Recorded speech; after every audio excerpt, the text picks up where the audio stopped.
Assalamu alaikum warahmatullah. Barkanmu da dawowa a wani sabon bidiyo daga Salim Fotek. Yau zan koya mana wani abu ne wanda zai amfani ɗaliban ilimi sosai, ta yanda misali kana karatu a littafi wanda yake kamar a ce ba wai littafi haka, littafi physical littafi ba ebook ba, sai ga wani abu kana so kwafa, za ka yi amfani wanda za ka kake so kwafa, wanda wataƙila wani lokaci dole sai ka zo na ka rubuta shi ɗaya bayan ɗaya kana kwafa. Kuma kun san kamar yadda text take da yawa, idan ka ga rubutu na a takarda wanda aka yi typing in kana rubuta yana dan wahala, yana da yawa, ko kuma a cikin hoto ne ka zo wuce ga wani abu, za ka yi amfani da wayarka. Kawai kana ɗaukan hoton wannan abin, za ka yi converting ka kwafi wannan text ɗin gaba ɗayan shi, hanya mai sauƙi, ba sai ka tsaya kana typing ba ko kana kwafa. Kana ɗaukan hoton shi, za ka kwafe duk abin, ka pasting, ka ajiye a wani abu, in a kwamfuta ka sai ka kwafe shi a cikin wayarka, sai ka tura ko ta bluetooth ko da sauransu. Kan cika ku da surutu kamar yadda kullum muke faɗa, kar ku manta ku subscribe a channel ɗinmu don samun wannan gwaggwaban abubuwan da muke yi don ilmantarwa ga mutanenmu, kamar yadda kowa ya san cewa mutanenmu an bar su a baya. Kar a manta a danna subscribe, a danna ƙararrawa. Sunana Salim Salisu daga Salim Fotek. Yanzu dan matsa kaɗan in ba ku wuri yadda za ku ga yadda ake amfani da application ɗin Google Lens wurin kwafar hoto, ko kuma in ce wurin kwafar hoto, wurin kwafar text daga cikin hoto. Assalamu alaikum. To, da farko sai ku tafi Play Store ku yi search wani application Google Lens. Lens na kyamara, wato L-E-N-S,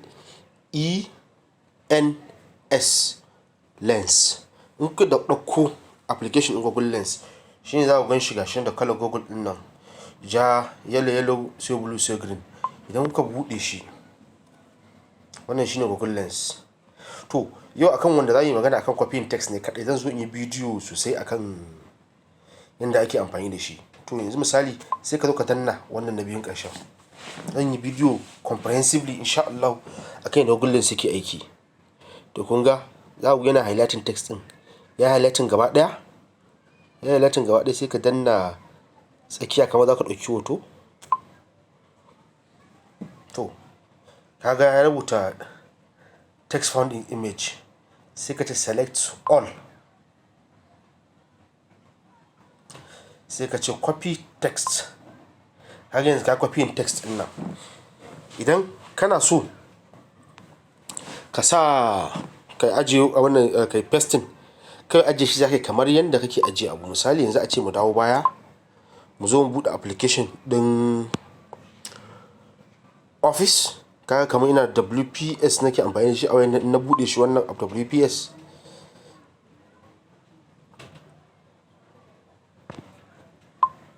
za su sa tallan. To sai yanzu in danna plus, ina so in creating wani, kaga ya bin create new, sai in bude document. Na bude document, sai in danna wannan misali, na danna wannan blank din. kaga ya kawo inda zai rubuta. Idan na sa paste, ga paste nan ya fito, na taɓa wannan abun, ga paste ya fito. kaga duk abin da muka kwafa a can wurin gashi nan ya fito, duka gashi nan, ba sai mun tsaya muna nan rubutu da kanmu ba, gaba ɗaya rubutun gashi nan ya fito mana a nan. To kun ga yadda ake ko za ka yi saving, in printing za ka yi, ka je ka printing, ba sai ka tsaya kana typing ka ta rubutu ba. In ka karanta za ka ga ɗan gyaran da za ka yi bai da yawa. Ajinmu na yau kenan, na ku Salim Salisu, sai mun haɗa wani bidiyo na gaba. Sannan kar ku manta, kamar yadda na faɗa, zan zauna in yi bidiyo sosai akan Google Lens, wanda na san zai ɗauki lokaci mai yawa, zai ɗauki kamar minti 10 haka. Zan yi bidiyo akan Google Lens, me Google Lens zai yi, me ba zai ba, daga farko zuwa ƙarshe. Jazakumullah, sai anjima. Kun dai ga yadda ake kwafar text a jikin hoto dalla-dalla, ba ta da wani wahala ba. Next insha Allahu zan yi bidiyo cikakke akan Google Lens, amma wannan dai saboda ɗalibai ne shi very quick. Jazakumullah. Ka kuma ta ku subscribe a channel ɗin ku danna ƙarawa don samun shirye-shiryenmu. Na ku Salim Salisu, jazakumullah, sai anjima. Ku biyo mu a Facebook, Twitter, Instagram da YouTube. Sai mun